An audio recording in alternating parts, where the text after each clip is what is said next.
রক্ষার কারণে ওরা মাঝে মাঝে সকালবেলা উঠে ঘুম থেকে উঠেই চিন্তা করে কিছু একটা বলতে হবে, আদারওয়াইজ তো তারা এক্সটিংক্ট হয়ে যাবে। এর জন্য বলে যে আমরা যা যা বলি সেইগুলো করছি না, একের পর এক আমরা যা বলছি তাই করছি। আজকেও আপনারা দেখলেন প্রায় 140 যারা গার্লস স্টুডেন্ট আছে তাদেরকে আমরা স্কুটি বিতরণের এখানে অনুষ্ঠান এখানে রেখেছি।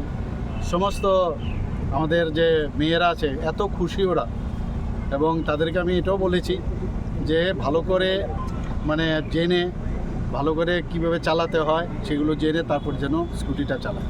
কাজে বিরোধীরা তো নিজেরাও চলতে জানে না এবং অন্যদেরও চলতে দেয় না, আর আমরা এখানে আমাদের মেয়েদের বলছি ভালো করে সামনের দিকে এগিয়ে যাও, ওনাদেরকে স্কুটি দিচ্ছি।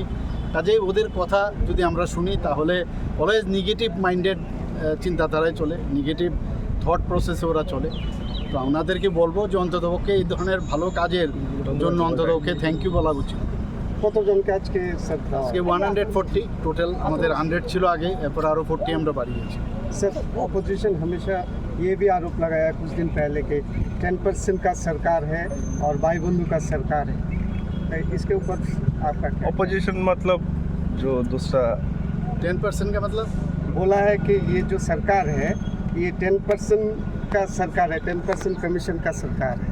पहले तो इनको जाके उनको पूछिए पहले 10% क्या वो कहना चाहते हैं, और इनको मैं बता रहा हूँ ना, ये लोग बेमतलब का ये सब बोलते रहते हैं क्योंकि उनके एग्जिस्टेंस का सवाल है, इनके पास और कोई इशू नहीं है, ये सब अभी ढूंढ रहा है।